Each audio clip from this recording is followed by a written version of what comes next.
have served with Republicans and Democrats on the State Board of Education. I was selected unanimously by my Republican and Democratic colleagues to be chairman of that board, and we had people ranging on the spectrum of ideological diversity, from Bob Schaefer, who some of you might know is the opponent of Mark Udall, to people on the left. And I was effectively able to work with people from both parties. The main way that I do that is you have to take at face value that just like we, those of you who are Democrats here, or those of you who are progressives, and I'm sure there's a few Republicans here as well, we all wake up every day trying to make the world a better place. The vast majority of people on both sides of the aisle do. So the motives are there. They care just as passionately, even if we vehemently disagree on the issues, about making the world a better place. They happen to be wrong, but where we need to engage them is on the merits of the ideas.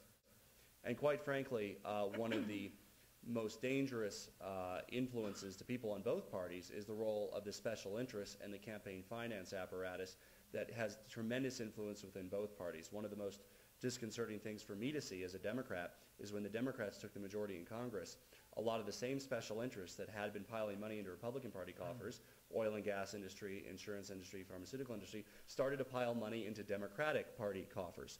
So again, there are members of goodwill on both sides. I think we need meaningful campaign finance reform, including public financing of campaigns. I think that will enable us to work more effectively with those across the aisle and have real debate based on a war of ideas, and a debate on ideas on their merits, rather than a debate on whose PAC gave money to who and who has 100 lobbyists and who has 3 lobbyists. And that's the Congress that I will try to provide for you as your next representative.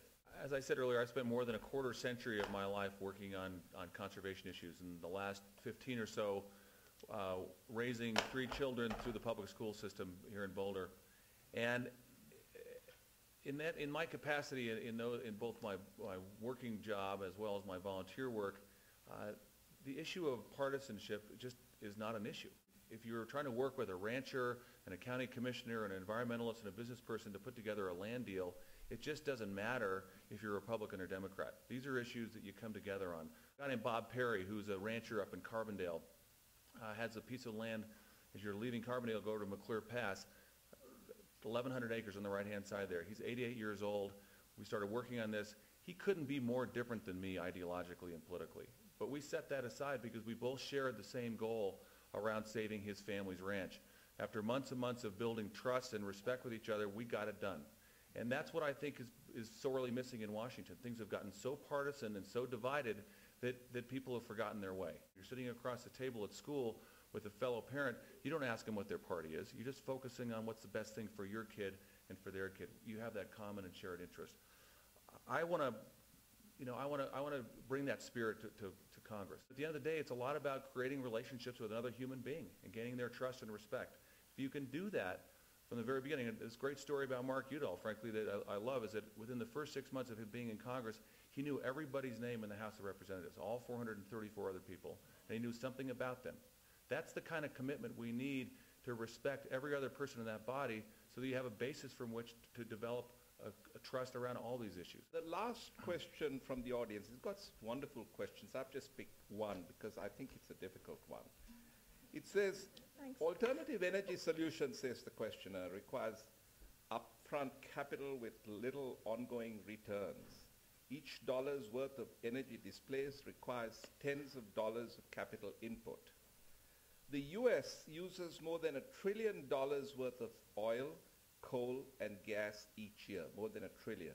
To replace these fossil fuels with energy from capital-intensive alternative energy would cost more than $20 trillion. Hey, I'm only the messenger, I'm reading the question. So, more than any entity has borrowed in world history.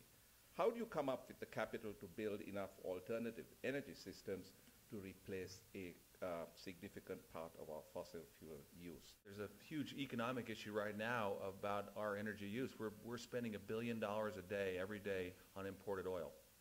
And so the number he's talking about is a lot bigger than that. But, you know, it's something that we've got to start weaning ourselves off of. And so, Lakshman, I wouldn't necessarily completely agree with the premise of the question, because I don't contend that we ought to be using as much energy in the future as we're using now. And so I think that we ought to look at a different baseline over time that would actually result in a substantially lower demand down the road. In terms of how we make that happen, I think we need to use this period of time when we still have some fossil fuels to achieve a transition and provide, as we talked about earlier, a cap-and-trade system with an auction that's going to generate additional money that's going to go into investments in renewable energy and energy conservation. And the government can actually get ahead and do the long-term and research that is not necessarily something that private business is going to do like they're doing at NREL, but we did 10 or 20 times the amount that's going on right now. Then we tee it up for the private sector to make their own investments, and they would become something that would be profitable. So I think that the opportunity for investment is there by the private sector, but we have to, the job of government in this case, I think, is to jumpstart that through strategic investments in renewable energy development and technology. We're spending $1 billion a day, every day, on imported oil.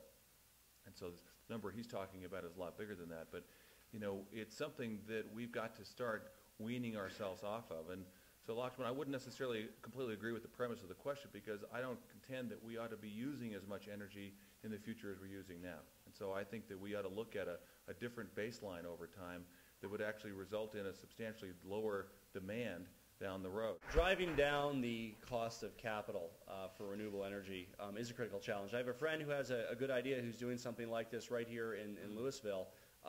They are attempting to create a special district that will have the ability to grant double tax exempt munis for the purposes of installing solar panels in the neighborhoods. The federal government absolutely has a role to play in driving down the cost of capital and meeting our future energy needs. Given just the private sector alone, this will happen a lot slower. There's a number of ways that they can do that. One, they can do it through backing loans and loan guarantees. Two, they can do it through bonding and double tax exemption to make these kinds of improvements. We can also consider doing bonding directly through the federal government. So there are a variety of creative ways using various financial instruments that the federal government can drive down the cost of capital and have a very real impact in the deployment on the capital-intensive side of renewable energy and the creation of solar and wind energy plants here in this country.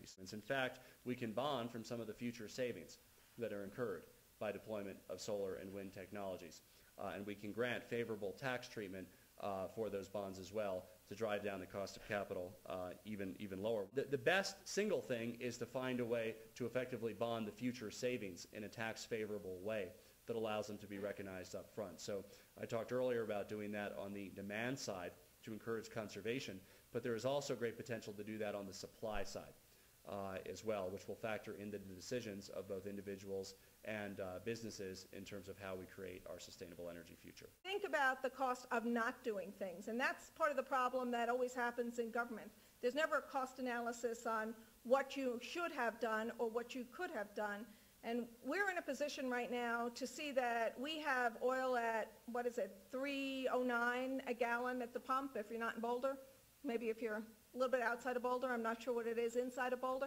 Add to that cost at the pump the $267 billion in our Defense Department budget, the cost of keeping open the Straits of Hormuz. Add to the price of the pump the cost, the trillions of dollars that have gone into this war in Iraq, which has been a war essentially over a resource that we need, which is oil. I think we can generate funds from selling of technologies to countries that badly need American technology to cut down on the carbon footprint. There are ways to do revolving funds so that you put money out and people borrow from it so that they can do some taking care of their homes and cutting down on their needs on demand side, and then you get a portion of their savings back from what they're not paying to the utility company to pay back the fund, so the fund keeps being a revolving fund. We've got to put America's shoulder to the wheel on this.